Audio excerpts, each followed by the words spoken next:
So I might have to play you in like 30, 40 minutes. So how much do you bust out, especially on the funner, weirder maps like Blackburn? That is always of interest to me to see.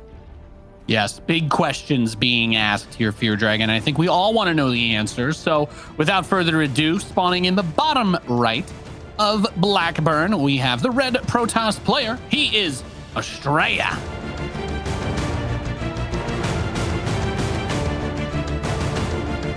And down over here on the bottom left-hand side of the map, we have the blue Zerg player, affectionately called the Queen of Blades. She is Team Shopify Rebellion, Scarlett.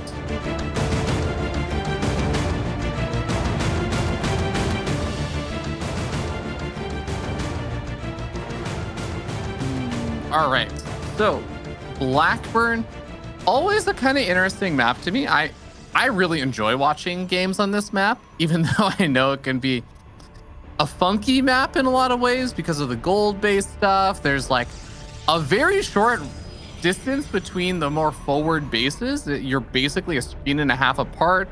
There's the slow zones. There's roundabout ways of kind of finding alternative attack routes from like the north side of wherever you take your third base. There's a lot of interesting features about this map that I do think make it fun for both of these players, because I do think both of these players are willing to look at a map and try and say, how can I really try to exploit this? Yeah, well, you say map, you say the word exploit, and again, I'm actually still traumatized myself just from watching the Neeb Scarlett game that was played on this map. Because again, can you imagine if Astrea tried to do something like that? Like, what exactly is the takeaway if somebody's like, oh, I'm gonna watch this match, maybe I'll see Neeb find a weakness in her play, but then you're like, no, we play Blackburn as the ultimate turtled, hunkered, bunkered down map of all time, apparently. And yeah, it's just so weird, because like, do you have to just play this map long then? Is that the best way to play it versus Zerg? And all the other things that you brought up are really good points too. I mean, the slow zones in the middle make things a little bit weird sometimes with moving units around, but the big rocks by that triangle base, those pushes that end up coming in or out of those areas end up being really, really important.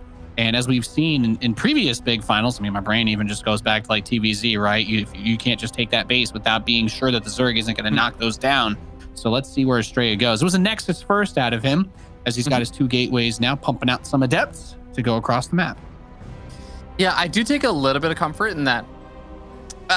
You know, I'm ready to be proven wrong. Maybe Astrea watched that Scarlett versus Neeb series and was like, yes, this is just what I do versus Scarlett. But Astrea, I do feel like in some ways, I don't know if impatient is the right word to use, because I don't think he's like an impatient player.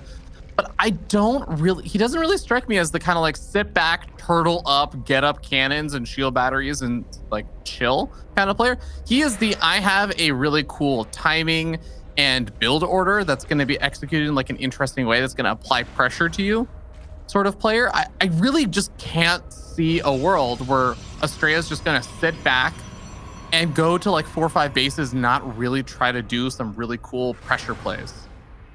Yeah, that's about where I was feeling, because I think that's been one of the most interesting things about Astrea as a player when you follow him and you watch him, is he doesn't just go straight for the stuff that's like, oh yeah, this is good, this is popular, this is what other people are doing. He's always had a bit of a flavor on the way that he does his strategies and compositions. Even this, you know, he's like, yeah, I'll go Nexus first, not a big deal. I don't have to do anything else on this map. I don't think I'm gonna get cheesed. And there's the Twilight, there's the Forge, and that alone is something interesting to consider, because as we know, the Stargate is very, very popular. And is there a reason why everybody likes to open Stargate these days, Fear Dragon? I just can't quite put my finger on it. Well, I think that there's this unit that comes out of the Stargate that's been really effective called the Void Ray. I'm sure some people have heard of it. It's been pretty effective, I would say. A lot of players have been having trouble with it, but we have a very, very interesting shapings of this game. Scarlett is going for a really big Roach Ling flood over on just 42 workers. And she's going and doing the good old queen pull. The Hallucinating Phoenix scouts us out, though. But here's the really weird part to me, Nate. Oh, boy, here we go. Astrea opened up 5 Sentry, 2 Adept. as he now throws up, after spotting out this attack, a Dark Shrine, as he also tries to get up Blink, which I think this was going to be a big Blink Stalker Sentry attack and try and put some pressure on.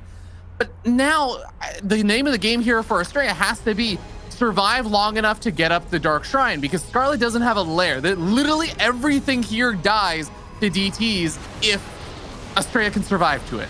Yeah, I'm not sure how much I like trying to go down the ramp. Those batteries are about to finish, but I guess the name of the game is buying time. And if he can force the fight to be at the third, then that does give more time for that Dark Shrine to finish that you're talking about, Fear Dragon. But that's a lot of Ravagers dropping the biles down. This army is very bunched up. There's the overcharge on the battery, though. The army is, for the most part, has been staying alive. Does pick off that the overcharged battery that was at the front again. But it's weird because it's like you said, this is a fight that Astrea is not going to win. However, the Dark Shrine is finishing. So at the very worst, you're just going to spam him out right in the front of your base. Let him just hack and whack and smack. The Queen's not really capable of running away in this situation. I think the miracle scenario for Astrea is that he's able to keep the third Nexus alive potentially with these Dark Templar. If he saves his third base, I don't think that he can. That ends up being a huge dub. But yeah, there you go. The biles from Scarlett going to force this down. She recognizes she can't afford to have this attack defended without killing the third. And well, we all know Queen's off creep. They were going through that slow zone a little bit earlier. It's not the most mobile setup for them. The lair is almost done. Still needs another like 10, 15-ish seconds. So Astrea does have time. But, you know, Scarlett is still staying out here. She doesn't want him to even be able to rebuild that third too easily. Yeah, and I kind of get that because she does know she's behind in workers right now. She still needs a bit more time, but now the Blink Stalkers are finished up. So it's not just the Queens are going to go down. A lot of the Ravagers are going to go down in the process as well. And these DTs, they still have a little bit more time before that Overseer is out, but the Overseer is about to pop. And Astrea doing a great job actually pulling back at the right moment there, ensuring that he is not, in fact, just going to end up faltering. Am I the one disconnecting? Nothing has popped up for me yet. Yes. Okay, I'm going to surrender. All right, and I think it's going to point at my face while we wait for that to go through. Technical hiccups do happen. I don't know. Fear Dragon is here, but he's not in the game. So technology, right? Sometimes what is? Hang on. There's a cheat code here. No one will hate me if I just do this. The vehicle of esports sometimes does have to get backed up a little bit. There you go. Oh Lord, that's it. I gave the tasteless explanation of technology. Yeah, I've been having trouble with my internet actually all day, and for fun fact, I am right now using an iPad basically to watch most of the games right now. Nice. And to watch most of what's going on. And I guess I'm going to be using it to also watch the games now. So esports does not stop apparently for many of these other things. As long as my voice and my audio and everything else is still being carried through somehow, I guess we'll stick with it. I still love you, Fear Dragon, and I want you to know that I appreciate every ounce of effort you put into doing your job because you're fantastic to work with. We do have the game just about ready to start once again. And, if there's any small details that need to be looked at that you can't see on that, don't worry, Fear Dragon. I am here to be a team player. We are back into it. So as we were saying, that third base kind of needs to get set back up. Astrea has started it again. And some Stalkers are going to push away a handful of the Lings while Scarlett goes for the gold base. And there's a Robo Bay, so no Stargate in sight whatsoever, Fear Dragon. Yeah, he is really just going to plan to play this out in kind of like that mid-game, late-game stage of ground-based units. And the DT is coming in. It's finding some nice damage, sniping a drone here or there, backing on off. I love that Astrea is just trying to keep it alive for now and also use it for a little bit of intel gathering. So I love this, actually. This is such a great annoyance where he comes in, swipes at the hatchery once and then backs off, and then comes back in and swipes at it again and backs off. Every single time Scarlett gets that little alert and is like, your units are under attack. And man, it's just really great multi-prong harass, like attention taking more than anything else. Yes, and even like this Blink Stalker hit squad with the Observer, just clearing the creep. It's not something that is emphasized as much in this matchup as, say, Zerg versus Terran, but it still has value. And I think especially from a stylistic standpoint, you have the expectation that Scarlett's going to be somebody who's at least trying to spread the creep to some degree. That DT getting caught in the top left hurts a little bit, but with the lair out, and you can't really have too much expectations that you're going to be able to run away from a speed Overseer with Lings if you're on the other side. But here's that prism that we were discussing earlier. It's a single Archon. Hey, already finding some value. It's like when you go to get the Twix at the store, but there's only one in there, Fear Dragon. That's what this drop is. Just the one Archon pressure. Still able to do a lot of damage, of course. Archons are the most badass unit in StarCraft, as we all know. Yeah, apparently, as long as you're in a cinematic, you can take on an Ultralisk as an Archon. And that's the important thing. That's true. Archons are my favorite unit. I wish you could just grab an Ultra with an Archon and detonate an implosion that just one-shots it. That'd be Imagine great. if Archons had a detonate button and they just had a larger than Baneling explosion. Yeah. Tragically, all the cool stuff Protoss gets, like crashing their carriers into hatcheries, only happens in cutscenes. So, yeah. Well, I think we still get a couple other cool units, such as the Disruptor count, which is, in fact, growing up right now, which is going to be pretty important since Scarlett is also getting up her own Lurker Den. She's going to be taking up into that. And, oh, man, the Queen's actually body blocking the drones from escaping. So Astrea finding a good amount of damage over here. And there's no Hydras really to push this back. So it just picks up into the Warp Prism and it's safe. Yeah. Good control, dancing around. Astrea is someone that we know who loves to constantly try to do some level of pressure, even if most of what he has been staying home and kind of chilling. He doesn't want Scarlett to just sit there and passively do nothing while she macros up. He wants her to constantly be worried about where the next poke is going to come from. And there is still a bit of creep out here that should help these Roaches and Ravagers. The Disruptor first shot lands a big one in the Ravagers, gets a good amount of the Roaches too. And the Prism is actually able to save one of those, I believe, yes, one of those Disruptors does get picked up by the Prism, so doesn't lose both of them. However, going for a largely Stalker-based army does put a bit of a timer on the game in some ways, as Lurkers are a very effective tool. I mean, Lurkers versus Stalkers gets real ugly real fast. Scarlett is buying time for those Hive upgrades to finish, and also those Vipers getting abducts onto those powerful ranged units like the Disruptors with the Prism. It's going to be absolutely paramount for her to be able to win this one. Yeah, I think that's the big thing to me, is that even though Astrea is doing a lot of this really nice damage here and there, getting caught with the Stalkers, though, that is really going to be painful. The Disruptor's finding great connections, though. Maybe still salvages the situation. I was going to say I was a little worried once Scarlett actually gets some of those Vipers in the mix and can abduct those Disruptors. Astrea is kind of sitting on this army that is not going to have a lot of longevity unless he starts thinking about some transition points, but he doesn't have any of those coming. He just has observers and I guess finally Temple Archives. Oh my God, these Disruptor hits are nuts though, Nate. Yeah, I actually really like that Astrea went for the overkill. He fired both at once to the same clump.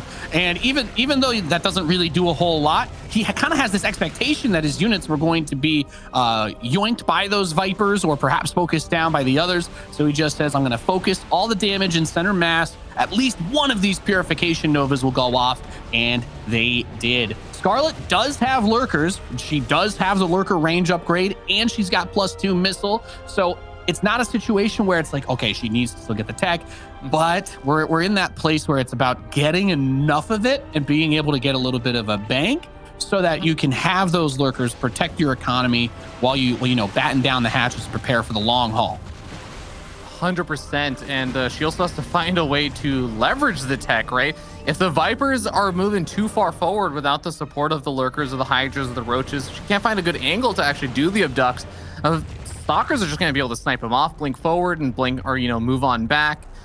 It's not easy to actually find those little angles of engagements, especially when Astrea can continuously just fall back to this location over here where he says, well, I can deny mining at one of your bases if you're ever like a little bit out of position. If you pull your units into a different location, I will eventually be able to retreat back to this place behind your gold and put pressure on there. Yeah, this is the thing about this map. We talk about this almost every time we're on this map, but Zerg is usually the least ranged race in the early game when it comes to StarCraft. You don't, your Roaches don't shoot very far. Ravagers, well, they're a good range option early, especially with the bile that they can use. As Astrea is going to chase these Roaches off creep and throws a bile onto the Observer. I was like, where's that one going? I was looking for the effect. But he's still going to step forward. I love it. He's got this giant Stalker hit squad, and now he's making that transition into the Stargate memes as we see that +1 coming up. I still don't think he's actually built a Stargate yet, though. Okay, yeah, the first one just now starts. So 2 abducts over the gap. Oh, that terrain. That's what I don't know. Do you break the rocks open here if you're Astrea so that you can't get pulled from the other side, or you just have to avoid that area? Yeah, it's a tough question. I guess if you have the observers there, it's not so bad. Disruptor's gonna be able to find some decent connections, but most of the disruptors get abducted. So I actually think that Scarlett's probably gonna be a little bit happier with that. A lot of storms being used, but storms alone will not kill the lurkers. Storm plus the disruptor hit is not too bad though, and this is turning into a very wonky base trade-ish situation, but I do think lurkers on their own are gonna be a little bit harder to clean up. I kind of like this. Astrea's using the stalkers to basically say, hey, if you have anything else that's coming out, it's not going across the map to help kill me. And it kind of leaves these lurkers out on an island. I think to myself, where are the DTs in this situation? But I'm not sure that there's an observer there either, because one of the robos was exposed 100%. I do believe it died at that third. So he gets a ton of drones, blinks to the left side, and recalls the majority of those stalkers back. But he does lose that initial third base, and it's not going to get easier for him. We've got burrow speed, Ling attack speed, as well as the Hydralisk upgrade for movement off creep coming in. That's going to make it a little bit easier to get around on this map. And of course, that lurker burrow, very important. The revelation is the tool of choice for getting rid of the lurkers. Yeah, eventually does get the cleanup over there, but I think he even loses another disruptor or two in the mix there. At the end of the day, Astrea went for that big stalker counterattack, and he didn't even get the base, really. He did deny mining and stuff for a little bit, but the base ended up surviving. He loses a base. Scarlett gets more time to finish all of these other upgrades and stuff that are coming on up. She gets to replenish her lurker count before the attack actually even hits. I think Scarlett's probably feeling not too bad about this, especially since she's reset the disruptor count. But like you said before, Nate, the carriers, the Stargate transition, that is kind of the ace in the hole over here for Astrea. Yes, I think we all know if you get a lot of carriers, there are many reasons why they are strong, but the reality is they are strong. They are tough to deal with. If this Protoss is able to get like 6+, you start to feel that pressure in a big way. The Zealot harass, these counterattacks that we're seeing, part of that is keeping the Zerg at bay, keeping a Scarlett running around her base, trying to deal with this. And the Stalker hit squad. I love this. It feels like I'm watching a Protoss player use a bunch of Marines and Marauders to run around the map and just hit stuff and then run away. Except instead of Medivacs, they blink. But because it's not this massive Zergling based army, I guess Astrea doesn't feel, he's not concerned about getting picked off by any sort of surround or getting jumped, because he's also kept the creep away too. Yeah, that snipe off on the gold base is really nice. Even if the gold base is getting a little bit low on those minerals, the gas income is still going to be pretty important for Scarlett moving on forward. Scarlett's going to try and take the bottom kind of center-ish base, the more forward location that sometimes gets taken as like a third if you're a Terran or something. But Astrea's rotating around. He's going to be able to find it and get a free pick off over here. Very last second cancel there from Scarlett. Scarlett's also going for her own counterattack though, and the Stalker's going to be very out of position for this fight. Yeah, it's very out of position. But I mean, at the same time, the whole plan with the Stalkers has just been to force these units to constantly be moving this way. I mean, if you think about it, if there were enough carriers, or if he felt confident, he can use those to defend, because everything else that could help support against those is not here. But the disruptor shots with the storms and the feedbacks truck the majority of what is left here. I think he still has the revelation on the lurkers, so he can chase those down if he needs to. But again, the Stalker hit squad of death is out on the map, and it's out for blood. Yeah, they're going to actually be able to find a few of these lurkers potentially on the retreat, although, I love that. I love that. That's such a great way to save these units. Just blink back behind the rocks. Two of them don't make the jump, Fear Dragon. Gotta work. Gotta work on that long jump, practice on the sand, like the real gamers do. Gets swooped up from the dead Viper. Nice timing on that. It gets picked off right as it casts on those two disruptors, so a nice grab. However, I'm looking at the anti-air situation, Fear Dragon. We've got 8 Hydras versus 5 carriers. There are 2 more carriers on the way that are about to finish, and 8 Hydralisks are being added. But we can't forget, of course, that lurkers are still an important part of the puzzle, and they come from those Hydras. So you have to keep a delicate balance in terms of the army composition. You don't want to lean too heavily in one way, otherwise that ground army overwhelms you. The Hydra's not really good in straight up fights if they're able to be attacked. And, conversely, the lurkers can't shoot up. So if the carrier count gets too high and you have half your army supply and lurkers, it's going to be a little bit difficult to deal with those flying Protoss interceptors. Yeah, there's a good reason right now where Scarlett is in the clan, I believe, on North America. Something along the lines of A moved, and then the little description of it is by carriers. Yeah, this is going to be a really, really tough army for Scarlett to beat with what she's got right now, especially if she's going to end up losing a few of her Hydras over here and a lot of her Lurkers as well. Scarlett is basically being forced to play this sort of mobile style, but at the end of the day, you can only play the mobile style for so long. At some point, you have to be able to take on the carriers themselves, and taking them on while there's still even disruptors out on the map is going to be really tough. Yeah, some of the disruptors getting poked. A lot of those probes that ran away from the first attack on that pocket base, the corner base, the triangle base, whatever you want to call it, they did actually kind of move towards where the next wave ended up being. So a huge amount of Astrea's economy has been devastated, and dare I say it, he basically doesn't have an economy anymore. So we need to see this +3 attack's not done yet. And if you're wondering why these Hydras are lasting as long in the fights as they are, it's because Scarlett got +3 carapace. She's been really on top of her upgrades. The carriers, they only have +2.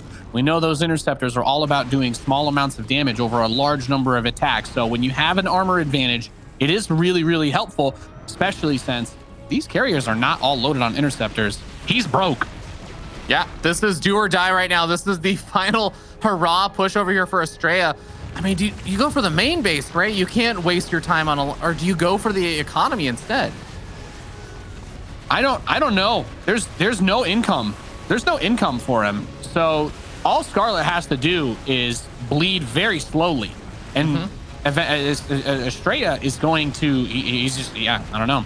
He's attacking with his blood, I guess, is perhaps the way to phrase it. So once he runs out, he will be dead because there is no follow-up to this. The main is mined out. The natural is mined out. There are 0 probes on the map. He does have enough money to build a probe, but, well, lurkers are, well, it looks like 3 lurkers might kill that whole natural. I think the problem becomes, could Astrea, if he was able to rebuild everything, could he still kill everything before Scarlett killed his stuff? And I don't think the answer to that question is yes, Spear Dragon. There are still 29 interceptors left over. Astrea is focusing on drones more than anything else and just trying to take care of course, the spore crawl and everything, keep his interceptors alive. But after that, taking care of the drones to haunt or stint the economy over here of Scarlett. Scarlett comes in with the Hydras, and are the Hydras a little bit too much, or can the interceptors actually prevail? 13 interceptors left over, a single-digit number of interceptors left over, and Nate, even Do you remember our upgrade conversation, Fear Dragon? Yeah. He canceled +3 Protoss Air. Oh, no. So that he could build more interceptors. So yeah, that would do it. I think this one's just about done. You look at the army supply, you say, how is that possible, Nathanius? And I tell you, these carriers, unless they turn into Tassadar right now and start crashing all over these bases, are literally worthless. GG, Scarlett takes game number 1. Really well done there by Scarlett. Got a little scary there at the end for sure, but before the carries were even coming out, it did feel like Scarlett was having a pretty strong handle on the game. Astrea did a nice job with like the Blink Stalker harassment and like the kind of multi-prong mobile style of the Protoss with Blink Stalkers and the Dark Templar and kind of running around, finding bits and pieces of damage here and there. Scarlett just kind of had the economic edge for a long time in that game. Yeah, the way that game played out is still very weird to me because Astrea did a lot of things right, but every time that Scarlett attacked him or harassed him, it felt like he didn't take it that seriously. The Queen Walk defense was awesome, but I felt like he was in a really good position at a few points in this game, and the carriers weren't there for some of the defense. Like he was trying to hide them too much. And I don't know if that's why he took as much damage as he did, but things like when that harass was over and then he moved his army to the top right to try and defend that attack from her is when she moved in back to that same base in the bottom left and killed all the probes because they didn't even get sent back to mining. So there was no chance of saving them. And we watched him lose like something like 35, 40 probes in a heartbeat, and the main and natural were totally tapped. So it's just one of those really awkward situations. Like if he was able to protect even a quarter of the economy that he had, Even if he only kept 25% of it, I think he still would have been able to finish his +3, which changes that last final fight that we watched with the Hydras, I think, significantly. But also, he could build more interceptors, and I think that would also change what ends up happening quite significantly too. He had 8 empty carriers at the end of the game. Yeah, you have to remember, it's like the fact that if you have, say, one more of a unit, it doesn't mean, and like you go into a fight, it's not like you win the fight by one more unit. No, the fact that that unit is there for the entire fight makes a big difference. So imagine if he did have even just like a handful, a small number more interceptors, it makes a compounding effect difference going into that fight. So yeah, very, very, very close game there. Really, really tough situation. But guys, we head into 2,000 atmospheres for game number 2 with this young lad down here in the bottom left-hand side of the map, the red Protoss player, currently down 0-1 from Alpha X. He is Astrea.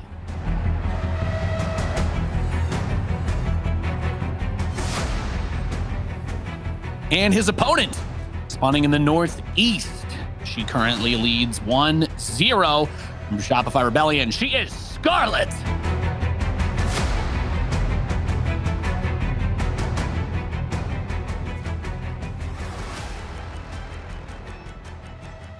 So Nate, I'm curious.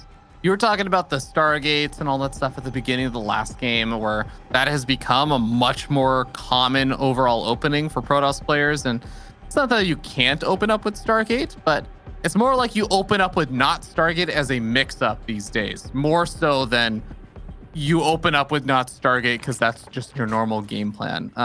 Would you want to see a Stargate this game, or are you actually cool with how like a lot of the stuff panned out in that last game?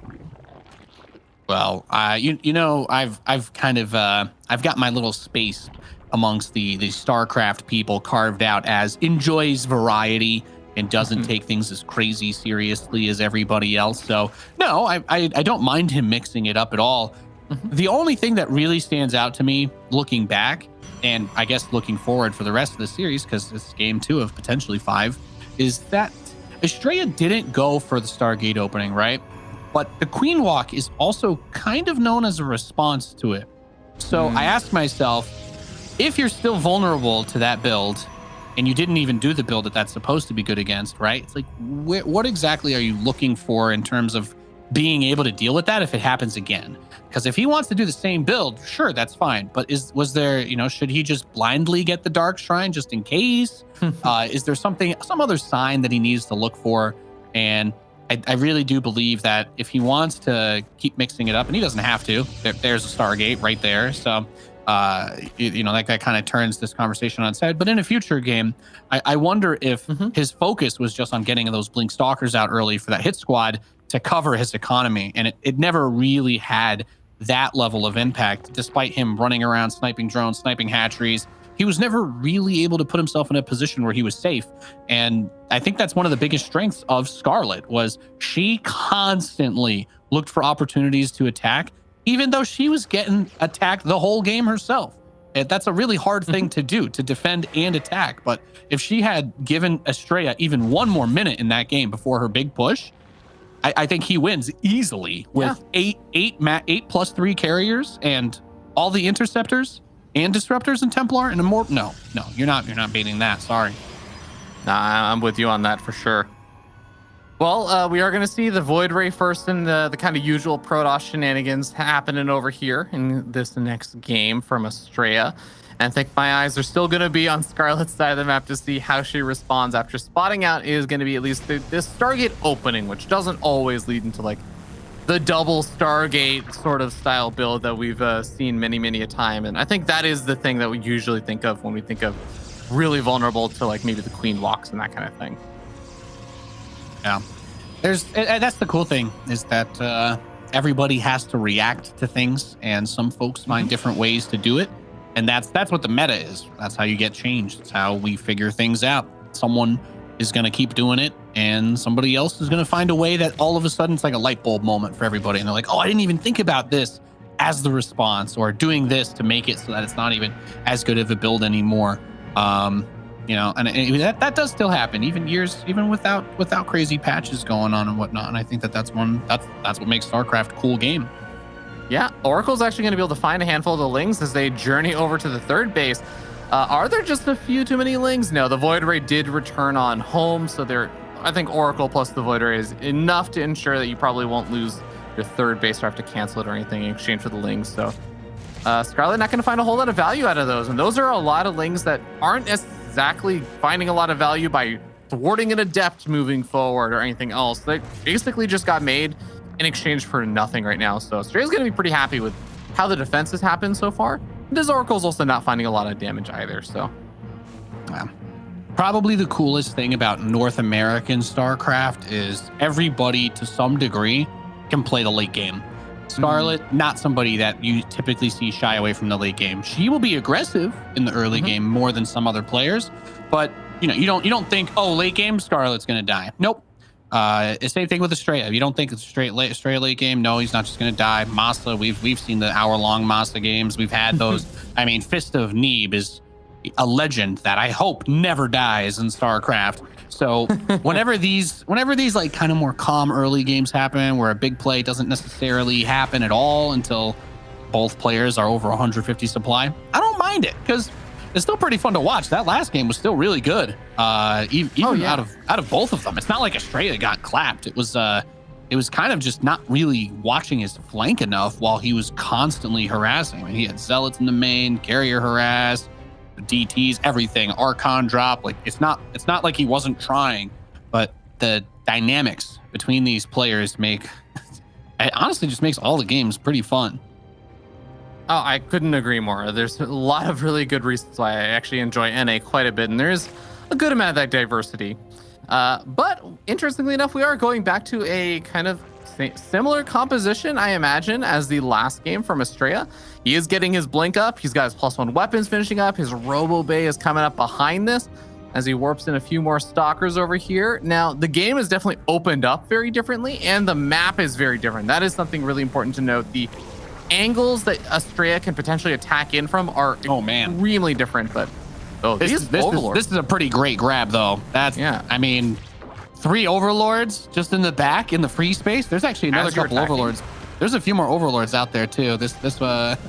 You don't want to be spending your transfuses on your own overlords, but how often do you just get to see the Void Ray getting some free farm over there while you're being pushed?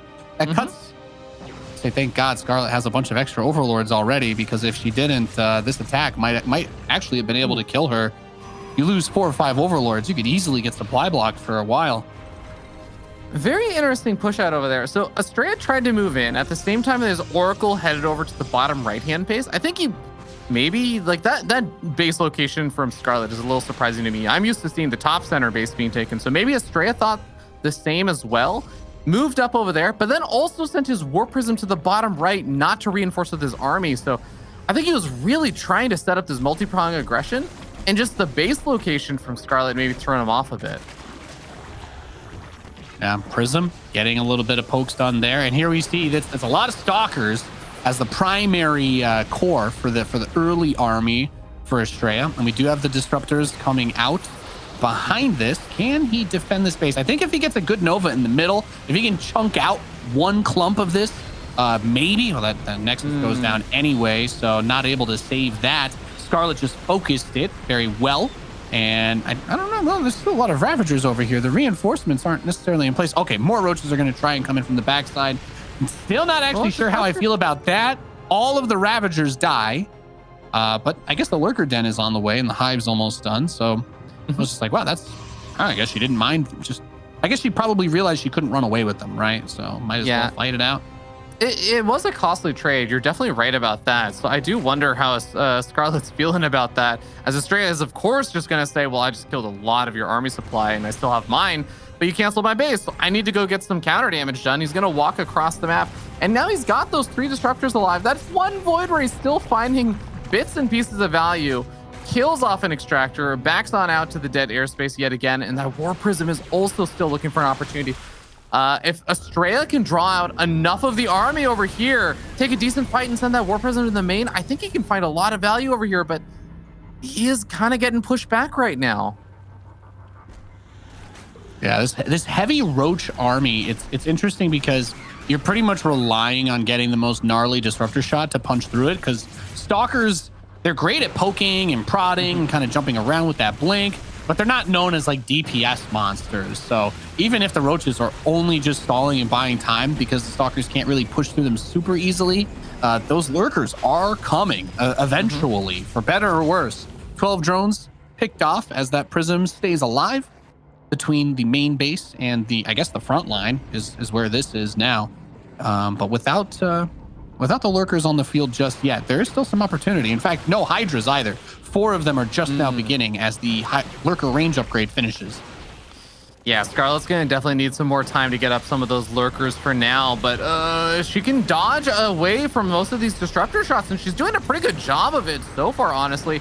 Remember, the warp prism got pushed back, the void ray got pushed back, so if Scarlett can continue to defend this, she did take that economic edge by sniping off that base, and just stalkers by themselves. Like, if the disruptor shots aren't landing, the roaches will overpower this. Yeah. The Vipers still being threatening against any of the disruptors that fire their shots a little bit too close. Yeah, that's exactly what we were just talking about, right? If the disruptors don't hit a big juicy shot on the roaches, especially on creep, the stalkers themselves aren't just going to A-move through a big army of roaches. And the only reason why we even need other units is because obviously you do want to attack Astrea to win the game. We saw how well Sasha controlled her lurkers in that first map, and she's been really good with that. If she's able to get that lurker harassed and picking off all those probes, Astrea really likes to be out on the map and be aggressive. So if he can't defend the economy a little bit better this game, I am a little bit nervous, but maybe he's just going to skip the Stargate transition later on entirely and just keep working on this ground army. Yeah, it's definitely an option over here. I mean, Stargate stuff has definitely become more popular. Gotta be careful with those disruptor shots. Almost hits his own stalkers. But I mean, there's still definitely, for sure, a lot of strong ground-based Protoss compositions that you can kind of bust on out. Now, one of the questions I have on my mind is Astrea just being so hyper aggressive going to allow him to also still get up the defenses back at home? Because there's some nice little counterattacks and stuff that Scarlett is gearing up for, and Astrea cannot afford to lose that 4th base again. If Astrea loses that 4th base again, he just isn't, like, forget the Stargates that he's making and everything else. He's just not going to have the economy to replenish his army right now. Yeah, and looking at where these stalkers are on the right side, they do get the Vipers. Very nicely done. Actually, wow.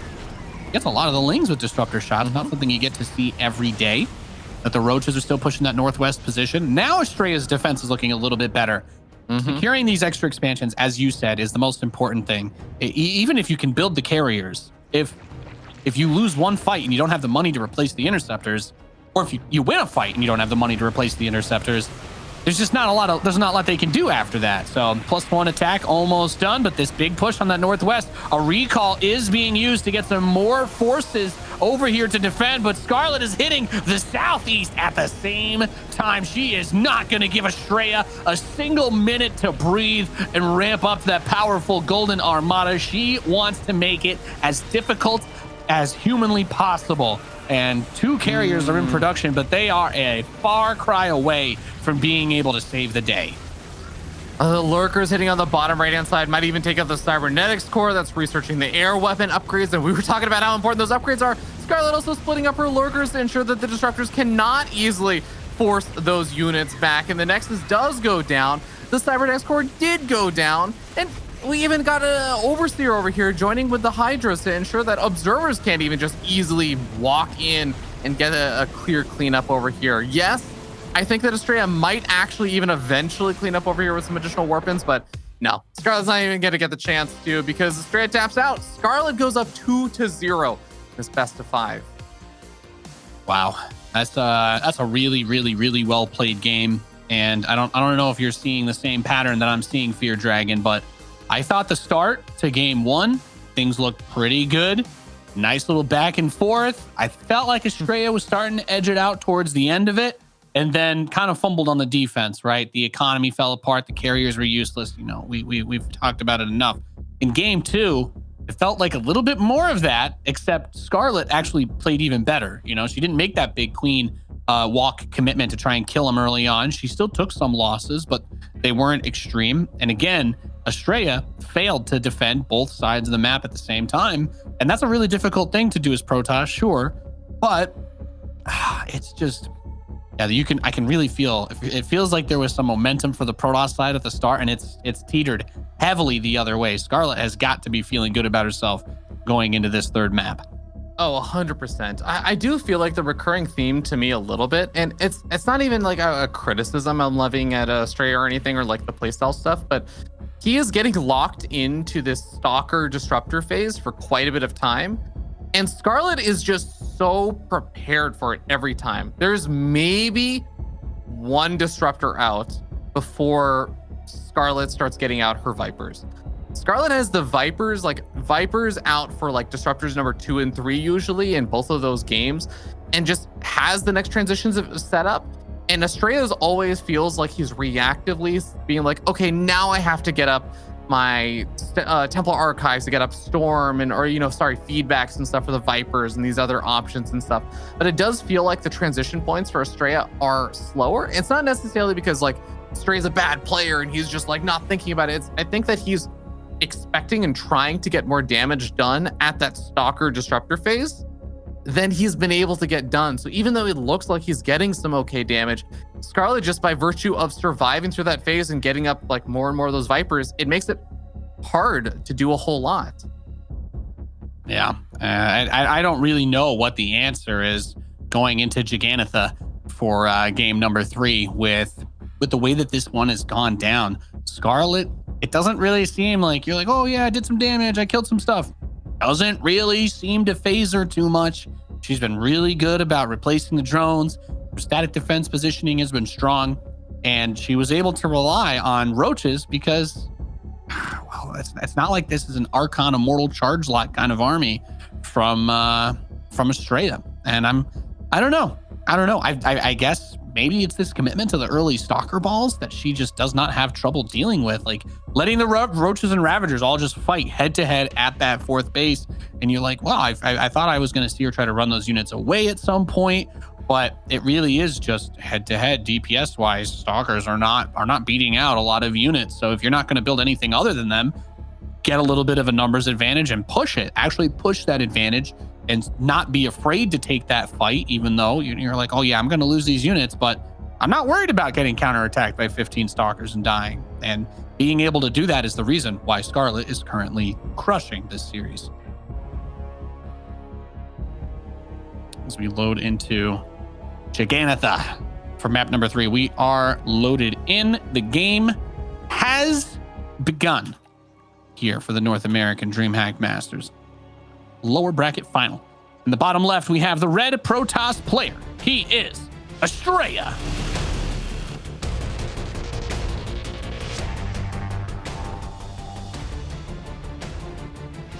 And his opponent, spawning in the northeast position as the blue Zerg player representing Shopify Rebellion, she is Scarlett.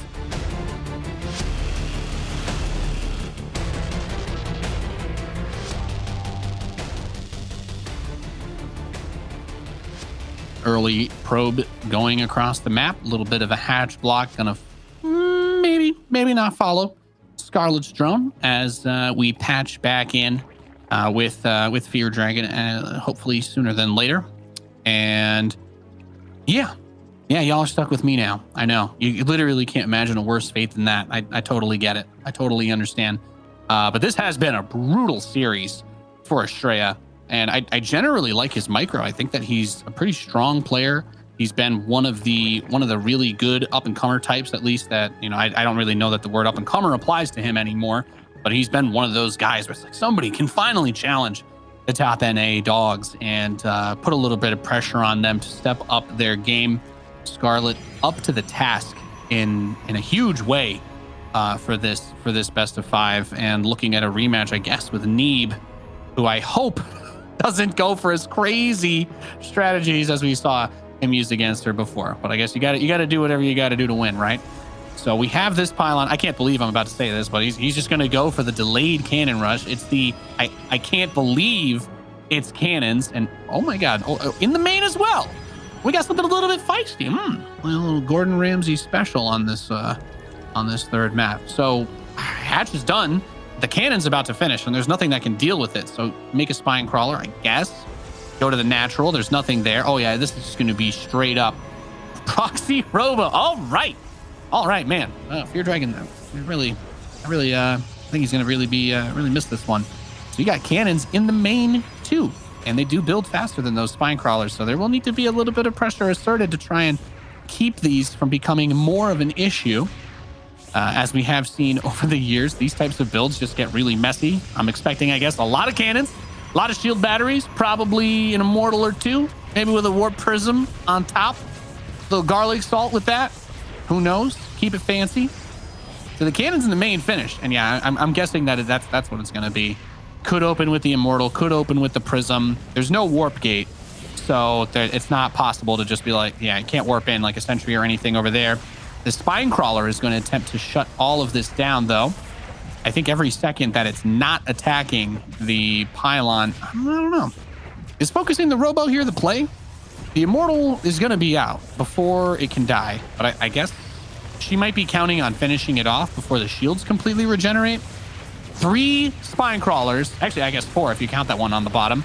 So 4 spine crawlers against these 2 cannons. The shield battery, actually that cannon on the low ground is helping to peel the lings here too. And only one of those spine crawlers is actually still able to reach over to the other shield battery. So that cannon is still up and kicking.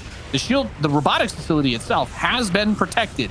And the immortal is done, but 4 spines are going to be able to dislodge this.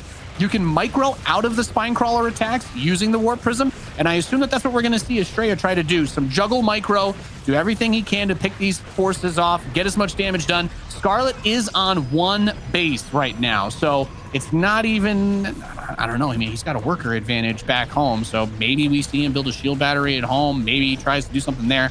I don't think you can really try to transition out of this in this situation. You're pretty invested when you have, 1,000 minerals worth of infrastructure on your opponent's side of the map, but that's just me. I think when the second immortal coming out and having a little bit more hit points to use for that juggle is going to make this a whole lot harder to deal with. There's no anti-air to get rid of the prism either, and Astrea is going to win game number 3. Wow. Bringing that was something. Bringing a hefty block of cheddar to the party.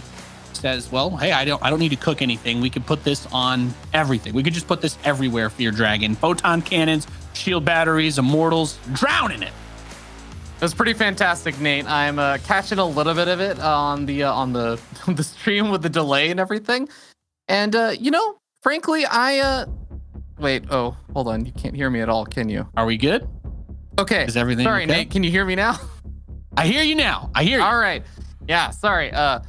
Yeah, sorry. It was a little bit of a hecticness. I did catch a little bit of that. Sorry, I had to Astrea asked me to just tag in for him, guys, and cannon run. It happens. So.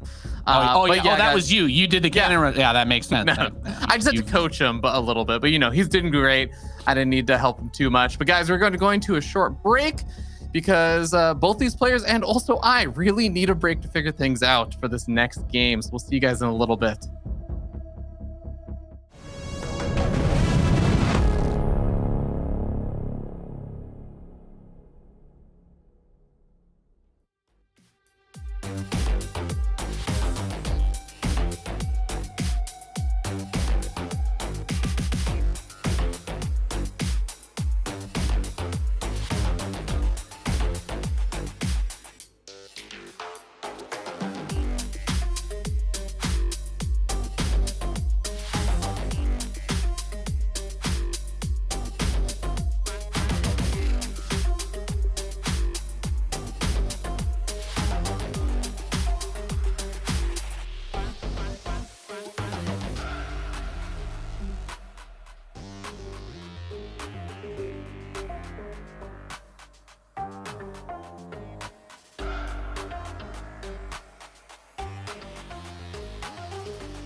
Welcome back, ladies and gentlemen, to the DreamHack Masters Summer North America Lower Bracket Final. I'm Nathanius, joined by Fear Dragon, as I think we might still be sorting out some of the technical difficulties with getting the connection and everything there set. But we are going to load into this next game. Anyway, the show must go on as we have Astrea trailing against Scarlett for a spot in the grand finals against Neeb, known notoriously for 3-0ing our Zerg player in that upper bracket final. She wants revenge, and she is in the bottom left. Our blue Zerg player representing Shopify Rebellion, Scarlett.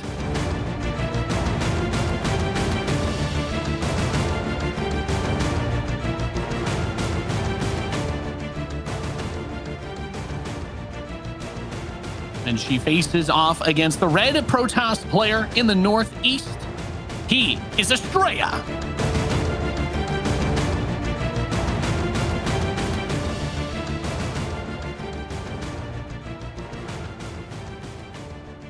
AKA Max Angel. And sending that early probe over just to be a little bit annoying as he sets a second gateway at the front of his natural before building a Nexus and also taking a gas now too. So perhaps we're going to see something quite a bit aggressive out of our Protoss player again. We did have the proxy robo, cannon, battery rush, whatever you want to call it. It's a brutal strategy to have to face.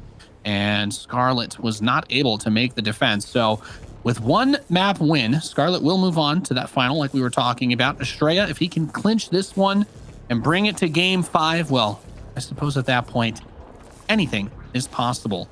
Scarlett was thinking about building that hatchery on the low ground outside the main, but the probe did give that opportunity, and she took it to build that hatch. I think Astrea might be trying to lull her into some sort of false sense of security, but overlords are good at seeing things. I believe that is literally their whole entire job, other than to provide supply. But yeah, I don't know. There's just a zealot and 2 more are coming out. So is the plan to chrono out a bunch of adepts or stalkers behind this and just do like a 3 zealot 2 adept push? A 3 zealot 2 stalker push? Okay, 2 adepts. And the zealots are headed across. I think 1 is still being left for the wall, but you're gonna have to spend the money on that Nexus or she's not gonna think you're expanding, bro. She's got an overlord right there. She knows. There's a pylon being built at the front of the natural. Yeah, that was definitely always going to get canceled. I'm not sure if the plan with that was maybe shield batteries. You can't really build on creep once it forms, so you have to be very quick if you want to try and do that close to the expansion.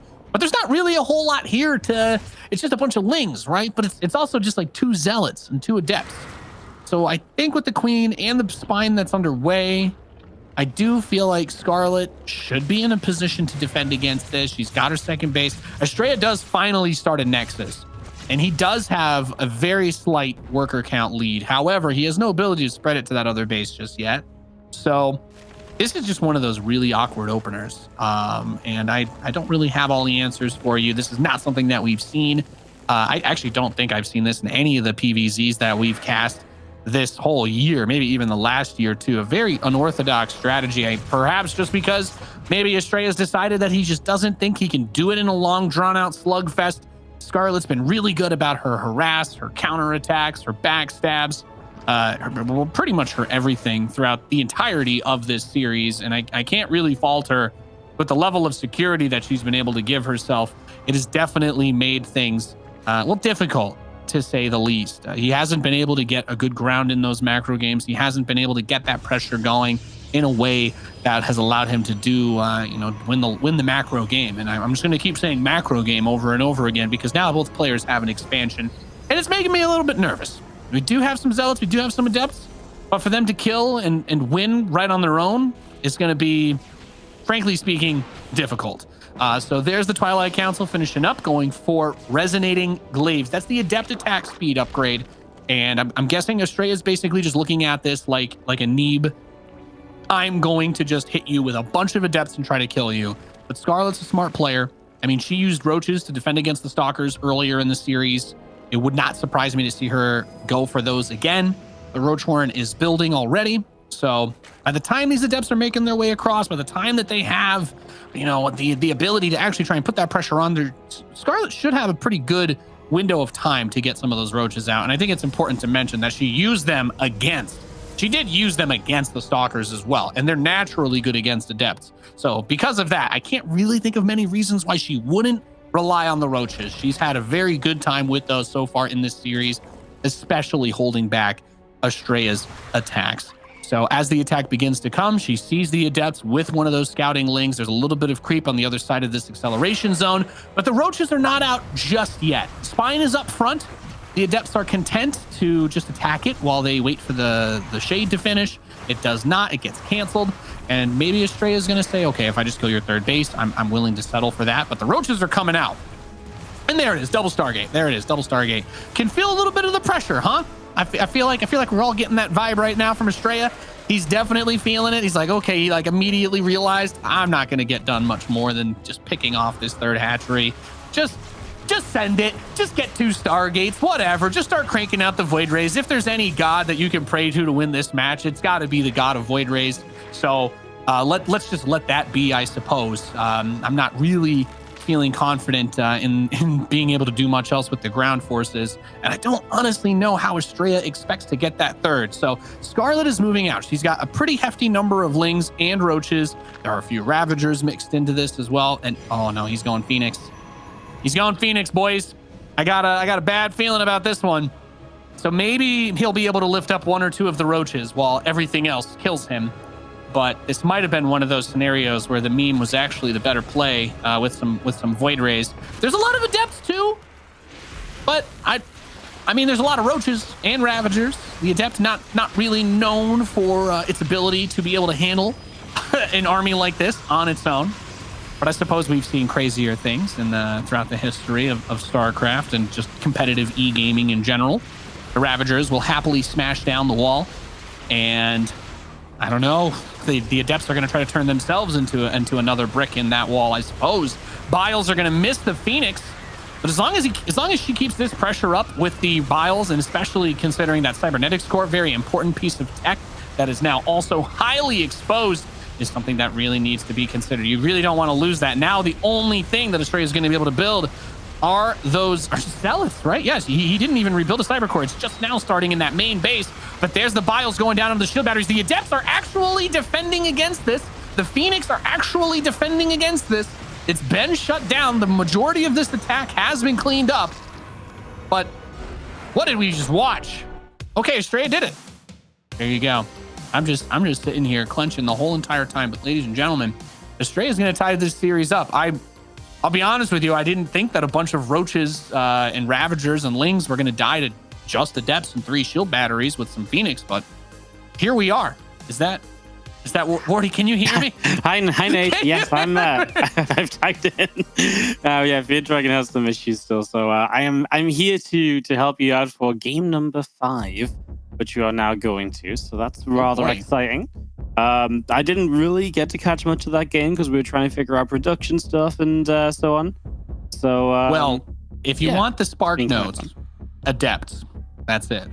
I saw there was adepts, but I really thought Scarlett was going to do really well with the attack across the map. I thought she was on her way to kind of winning that game, and then adepts Phoenix, turns out they defend pretty well, and here we are. I did not think that just a bunch of adepts could actually kill that whole entire army, but I with the shield batteries, it looked like the overcharged battery, she was trying to target it down, and I don't know if he was manually re-shielding the battery with a different battery, but the fact that one didn't get blown up is I don't know. I'm sure nobody cares for my Protoss versus Zerg analysis to that degree, Wardy, but I've still cast a lot of StarCraft over the years. I've still seen a lot, I've played a lot, and I never seen anything like that. So very, very weird game, number 4.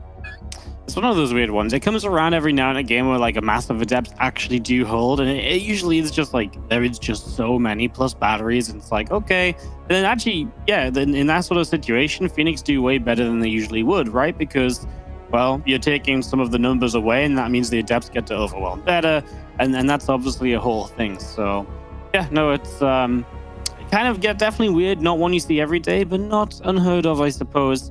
Our last map is going to be Oxide as we go the distance, Nate. Astrea and Scarlett are going to go all the way to game number 5 and, well, see who's going to end up playing Neeb in that final. Yeah. Well, I'll be honest with you. I did predict Astrea to win this match in our pregame thing, but not like this. Not like this. I feel like I'm in the that scene in the Matrix where they're all trying to get to the phones. I'm not like this. It's been a very, very weird and awkward series, Wardy. This game number 5, if it's like the last 2 games, my head just might explode. I don't know. You'll be the one that ends up having to solo cast this.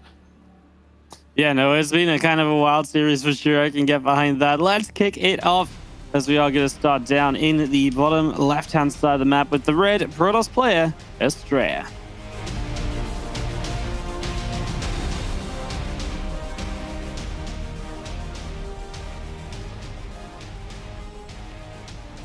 And the opponent in the northeast, our red Zerg representing Shopify Rebellion, she is Scarlett.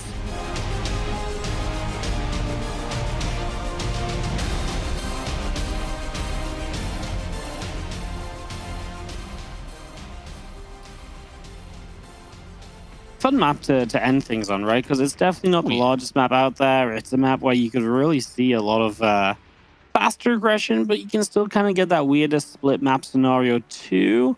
It really feels like anything goes on Oxide. Maybe not like straight to carriers, but outside of that, you can really take your pick as to what you want to do on either side, really. Like a lot of different things for the Zerg and the Protoss to pick from.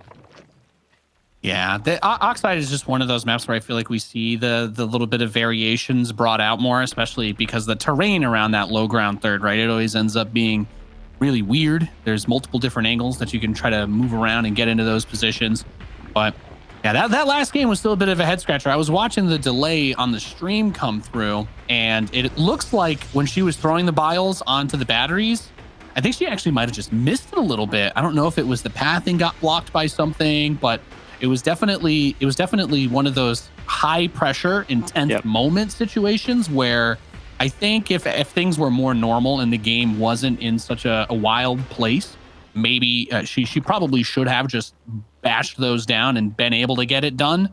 But unfortunately, that was that's what happens. That's heat of the moment. And just kudos to Astrea for capitalizing on that opportunity, because I really felt like that should have been it on this one. And he's being tenacious, quite a bit more than I expected. Yeah, it's been cool. I think a lot of what you and Fear Dragon talked about in games 1 and 2 is very true as well. This idea of like he was getting stuck on like a big Blink Stalker ball and he just couldn't find a way off of it. And I kind of agreed with that, because it was like that's how Astrea likes to play. He likes to play into those Blink Stalkers, right? And then from there, but he just couldn't get out of it, and his timings weren't quite working out. So it's really nice to see him kind of switch it up completely, and obviously just finding masses of success from that point on, completely swinging the series around. And now he's going to go for an early Twilight Council again, Nate. So looking to keep up that kind of, those different builds moving on through game by game. Yeah, Scarlett has really bringing her A game to this playoff bracket, and I think that's awesome to see. We always talk about sometimes there's a little bit of inconsistency issues, sometimes shows up and it's not quite what you expect, but then this tournament she's really been bringing it, which was even more of a surprise to me with how that upper bracket Neeb match went. And I do agree with you, if Scarlett's able to pick this up and move on, I'm very interested at the prospect of a rematch, because if Neeb tries to do, I don't know, do you have a name for that? Do you have something in your, what do you call that? Is that the tasteless build we talked about 10 years ago, where he's like, just build Tempest and shield batteries and never stop? Like, I don't know. I have no idea what you call that build. I call it an abomination to watch. That was, I think it might have been like right around the time they talked about like the Tempest, and Tasteless was like, I have this unbeatable strategy. All you do is build photon cannons and max out on Tempest. You never bring your Tempest away from the cannons, ever. And I'm like, well, Tasteless, how do you win the game? It says you keep building them towards the opponent. And then Neeb did it. It's the first time I've seen it happen in a real game. And I know that I won't shut up about it. And it's because it's that mind-blowing. Everybody should be equally impressed that even happened. One man had the patience to even try that build, let alone win with it. But we do have the Dark Shrine coming in. Do you think Astrea was considering the possibility of being attacked? No, he just wants to attack himself. No, I think he wants to play the mind game of he wants Scarlett to think this is just Adepts. Because the Dark Shrine build is, in theory, not a good build. And any pros lately will tell you this. They're like, oh, it's terrible, right? Like, no one should lose to this because it just can't do that much. But if you can make your opponent think it's an Adept build and they don't prepare for the Dark Templar, turns out DTs that can't be seen are pretty good no matter what. In this case, they honestly don't do that much. Scarlett got her spores up in time. She didn't, I would say, overmake units. Like, okay, she's a little bit behind, but she's going to get there now. And yeah, this is a good defense. As long as she's not losing drone, she's going to retake the drone lead, and then she just gets up to Alaire, and Astrea's left with what? Some DTs that don't do much, and that leads you into an Archon drop. But yeah, now Scarlett is pretty free. As long as she doesn't take damage from the Archons, which she's already set up to defend, she can just kind of do as she wishes for a little while. So yeah, I kind of like this a lot for Scarlett. This first defense was very important.